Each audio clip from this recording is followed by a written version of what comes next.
20 years to becoming a #1 best-selling author on Amazon and around the world as well, with her first novel, Island of Secrets. And now she's released a second novel called Villa of Secrets. And I'm thrilled to say Patricia Wilson has popped in for the chat. Patricia, how are you? I'm very well, thank you, and I'm really happy to be here. Well, just tell us about you then. You ran your own business for 20 years, so Yeah. where did the writing come in? Was it always there for you? Well, what happened was I was in Birkenhead. I had a couple of shops there, and we did sewing and repairs and things like that for a lot of the local shops, and decided to retire at 45 because I thought, well, it seemed old then, 45. So I decided, I could retire, so I did, and I went to Crete. A year later, I was so bored to death, there's only so much sunbathing you can do. So I decided to set myself a challenge each year and work on it like a job. So I did that, and it worked great. I learnt to sail, play guitar, I did some building work and self-sufficiency, and I'm dyslexic, so I decided I'd try and write a book, because that would be really difficult to do. So I wrote a book, and it was so awful. Nobody wanted it. But the thing is, I completed the challenge, and then I went on to photography and a few other jobs. Then I moved house, and I was gardening, and I dug up a rusted machine gun in the garden and a lot of bones. I was so shocked. I took it to the local Cafe Neon. It's where all the old men sit in the day and drink and gossip.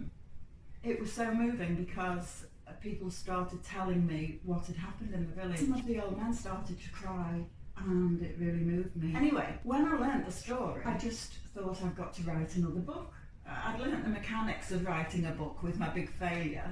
And about 6 months later, some of the old women started knocking on the door and telling me their story. And some of them had never told anybody before. They were in their late 80s, early 90s, and they were going to take their story to the grave because there were pretty awful things that happened to them. And they seemed to think, because I was a stranger, that they could talk to me. And besides that, they spoke really Cretan dialect, and I didn't understand everything they said. So I had a little tiny tape recorder I bought here from Argos. So I put the tape recorder on and I recorded what they were saying. And then I had a Greek lesson once a week. So I took the tape to the Greek lesson. Well, that was the end of the Greek lesson because the teacher was crying. She transcribed the... and they were so moving.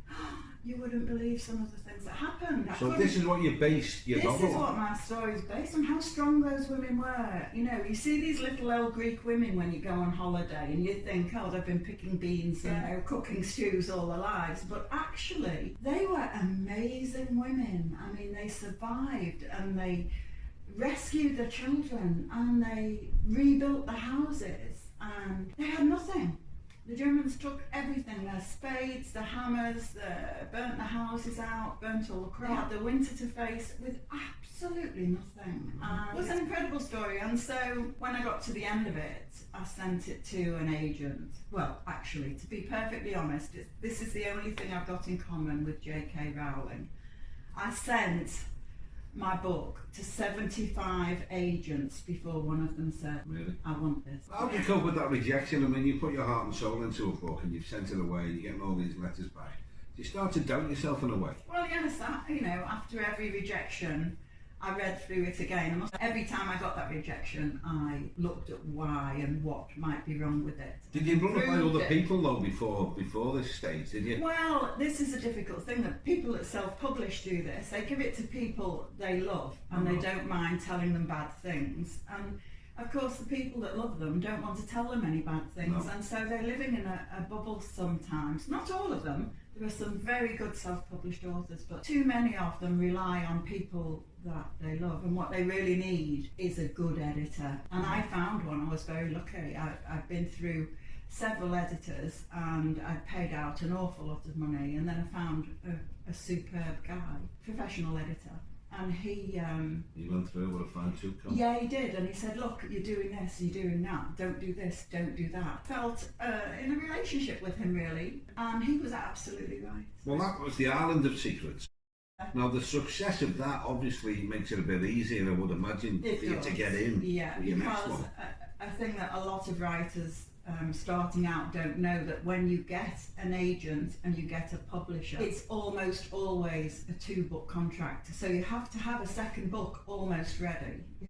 You have to have a storyline at least already, because you've got 12 months to get that second book onto the shelves in the shops, and it's not much time. Does it follow on from the first one? The second one? Different story, but the same genre, based on a true story of injustice. 3 generations of women and how they overcome. Was that the most difficult one to write though? I mean, you had all this material coming at you for the first one. Oh no, because if you research, you find out so much about anywhere that you are. I thought about writing about a female freedom fighter in the last war, and when I was looking it up, I came across some incredible information, and so the two things sort of gel together, and it's a great story.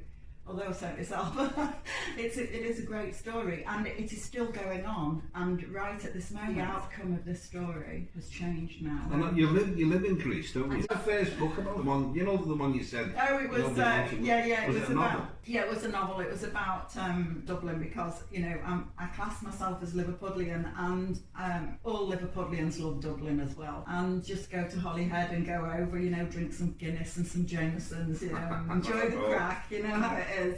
And I love going there, but I'm one of those people that needs to have a reason to do everything. So I thought, write a book about Dublin. That's great. So that's what I did. But I suppose that was important. And you were saying yourself, you learned. Oh yeah, I learnt a lot, and I love the city. I say that the Irish people are so like the Cretan people. They drink pochine, and in Crete they drink raki, and it's very, very similar taste. They like the music, they play the fiddle, and in Crete they play the lira.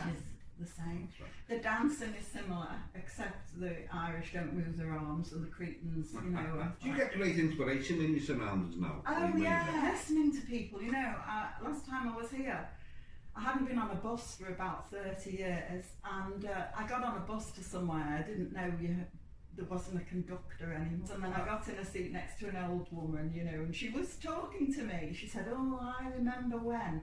And she started telling me a life story, and it was absolutely fascinating. And I wanted to get off the bus with her, and say, "Come and have a cup of tea." Tell me more. Because people have stories.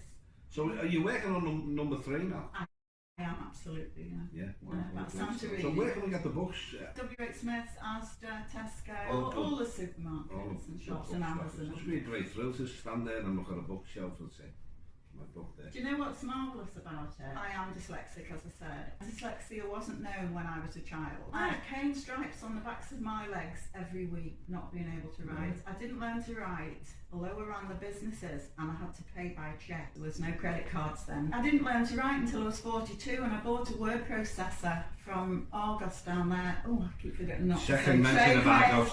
Yeah, they were getting royalties out of this interview of Argos. I bought a word processor to write a work manual for the girls that were working for me. It had a spell check on it. Well, I confused the spell check something awful, but how marvellous was it to be able to write your thoughts down on paper? Wow. I'd never experienced that before.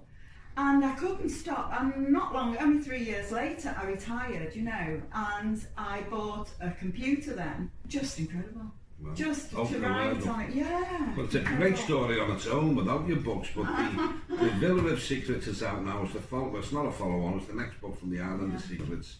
I'll watch out for the next one. Patricia Wilson is the author with a great story to tell herself, and a great pleasure to see you back in Liverpool, Take care of yourself. Thank you very much. Thank you very much. I love the programme as well.